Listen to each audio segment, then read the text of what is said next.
안녕하세요. 네. 우리는 뭐 이런 거 없어요?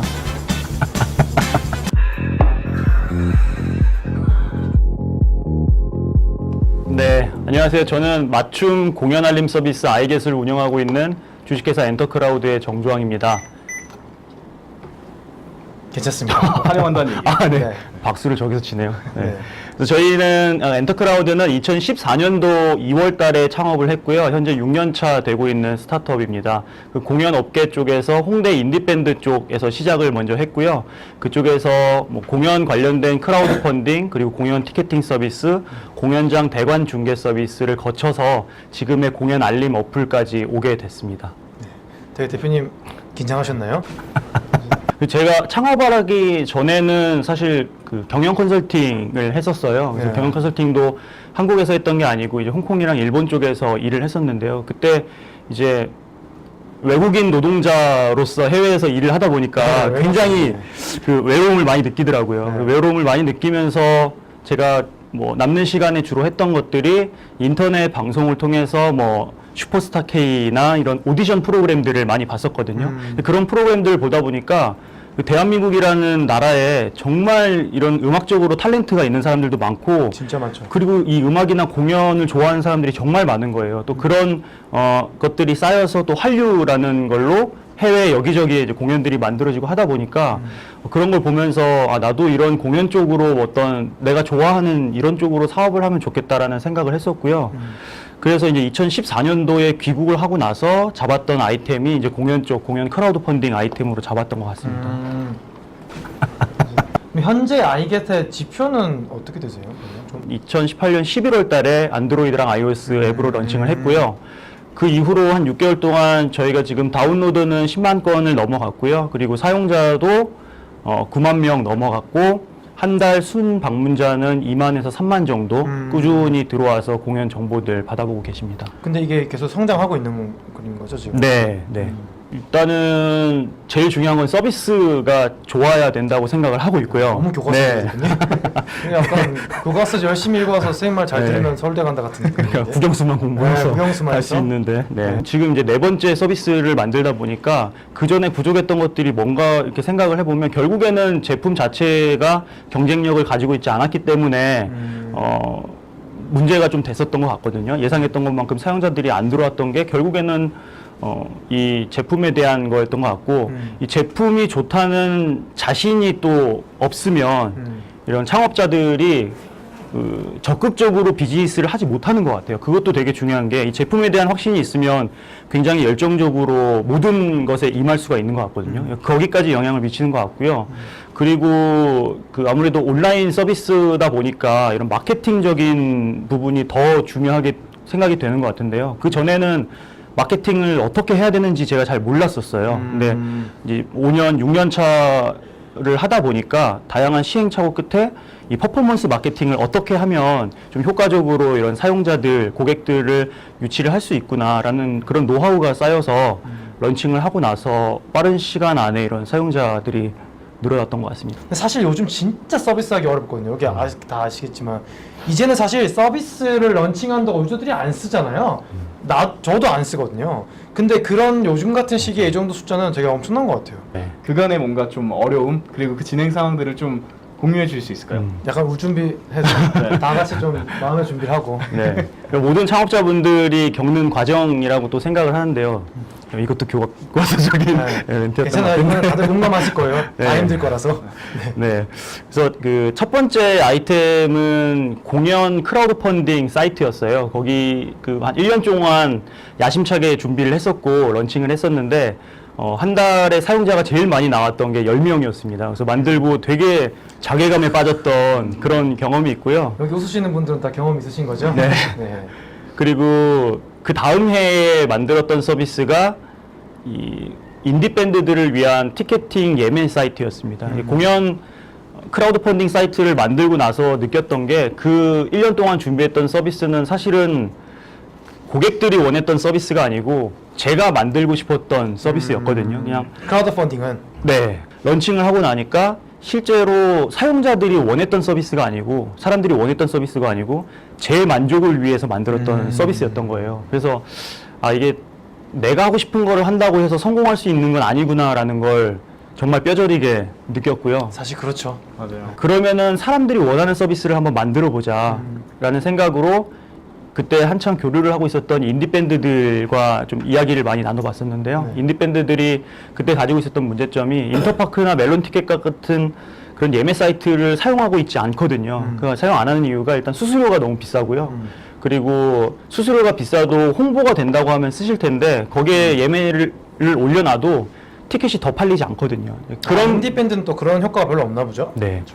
네, 사람들이 유명한 그런 공연들은 인터파크를 가서 찾아보시는데 인디밴드 공연을 찾아보려고 그런 예매처들에 들어가 보진 않거든요. 네, 그래서 그런 부분을 좀 해소를 해줘야 되겠다고 생각하고 인디밴드들을 위한 전문 티켓 서비스를 만들었습니다. 이게 두 번째. 그게 두 번째 아이템이었고요. 그때 제가 이제 이야기를 나눴던 팀들이 한 20팀 정도 됐었는데 오, 적진 않았네요. 네, 런칭을 하고 나니까 정말 딱 20팀만 쓰더라고요.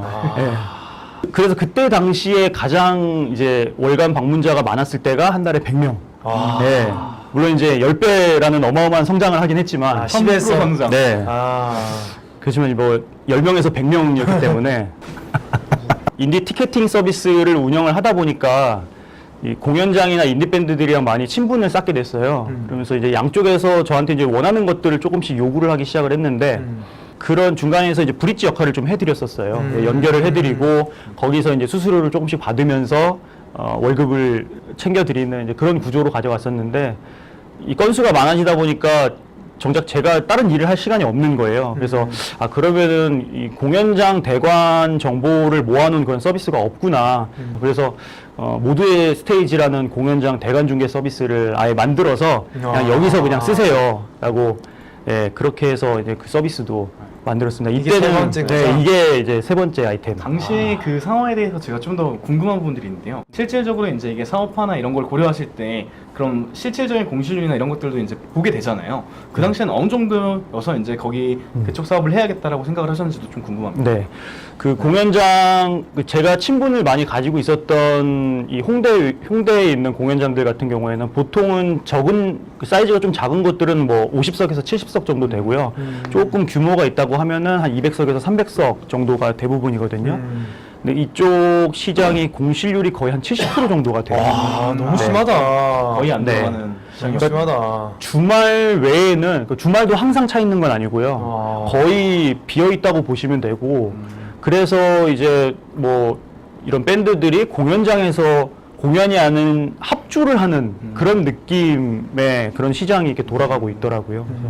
그래서 이런 공실률을 좀 줄일 수 있지 않을까라고 서비스를 런칭을 했는데, 이 공연에 대한 문의보다는 뭐 강연이라든지 아니면 뭐 세미나라든지 뭐 이런 쪽으로 문의가 더 많이 들어오는 걸 보고 이게 서비스 기획했던 거랑 실제로 돌아가는 거랑 좀 많이 다르구나. 예, 그런 느낌을 좀 받았습니다.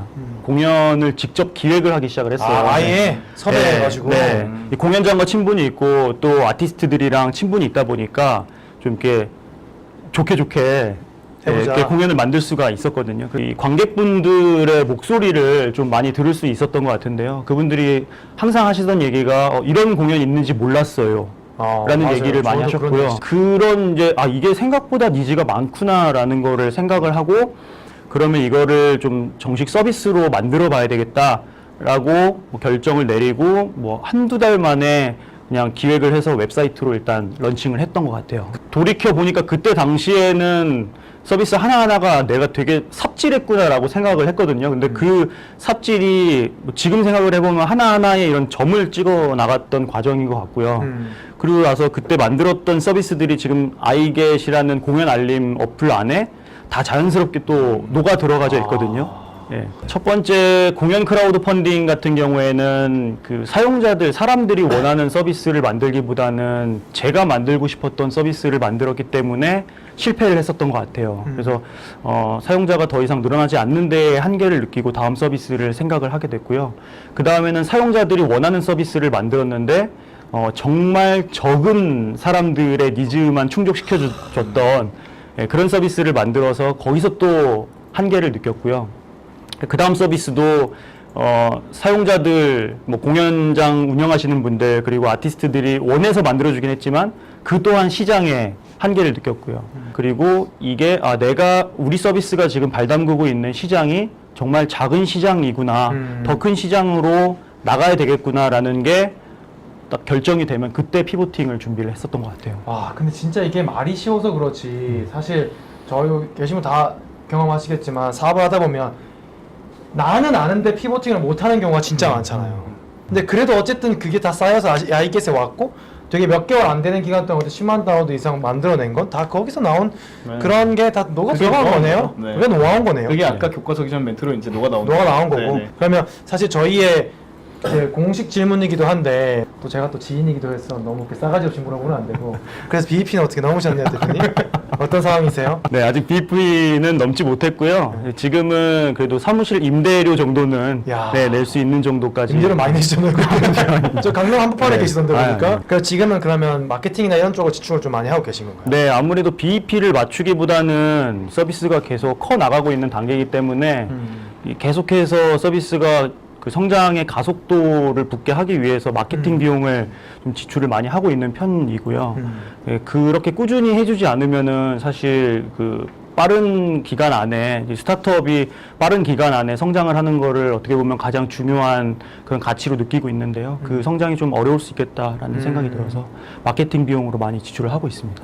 그 아이템은 계속 바뀌었지만 이 공연 시장이라는 시장은 계속 벗어나지 않았잖아요. 그렇죠. 그 경험이 되게 중요했었던 것 같아요. 지금 돌이켜 보면 왜 뭐 여기 계시는 이제 다른 창업자분들도 한 업에서 그래도 오랫동안 일을 꾸준히 하시다가 이제 창업을 결심하신 분들이 있으시잖아요. 저는 이런 분들이 기존에 가지고 있었던 그 필드에서 창업을 했을 때에 훨씬 더 성공률이 높다고 생각을 하거든요. 적어도 그쪽 분야의 업에 대해서 이해를 하려면 최소한 3년 이상은 저는 경험을 쌓아야 된다고 생각을 하고요. 그건 맞죠. 네, 그래서 저도 이제 창업을 했을 때를 생각을 해보면 정말 공연에 대해서 아무것도 모르는 상태에서 창업을 했었고 그 3년이라는 그 필드에서의 경험을 쌓는 시간이 필수적이었던 것 같아요. 그러면서 피보팅을 계속 했었고 다행인 것은 이 엔터테인먼트 분야에서 새길로 새지 않고 그 안에서 계속 피보팅을 했다는 게 저한테는 되게 중요했던 것 같아요. 네. 사실 나름 고생하셨지만 요즘은 좀 얼굴이 확 피셨잖아요. 좀 확 피셨고 옛날에 조금 수심이 가득했는데 확 피셨어요. 다크서클 막 여기까지 내려왔었는데 그렇죠. 근데 요즘 갖고 있는 딱 고민이 있으시다면 요즘 갖고 있는 고민은 사실 그 저희 회사가 그 서비스가 빠르게 성장하고 있는 것만큼 그 임직원 수가 많지가 않아요. 여러분들이 상상하는 것보다 훨씬 더 적은 수의 인원으로 꾸려지고 있거든요. 이거는 제가 뭐 월 버닝 코스트가 얼마다라고 말씀드리면 정말 깜짝 놀랄 정도 수준의 그런 인원 규모고요. 그러다 보니까 아무래도 이제 외주로 많이 돌리게 되고 저나 저희 같이 하고 있는 직원들이 깊게 고민할 수밖에 없는 그런 상황인데요. 그런 이제 외주로 하고 있었던 저희를 도와주고 계셨던 그런 인력들을 조금 내재화한다는, 다 우리 같은 한 배를 타게 할 수 있는 그런 조건을 만들고 싶은 게 있고요.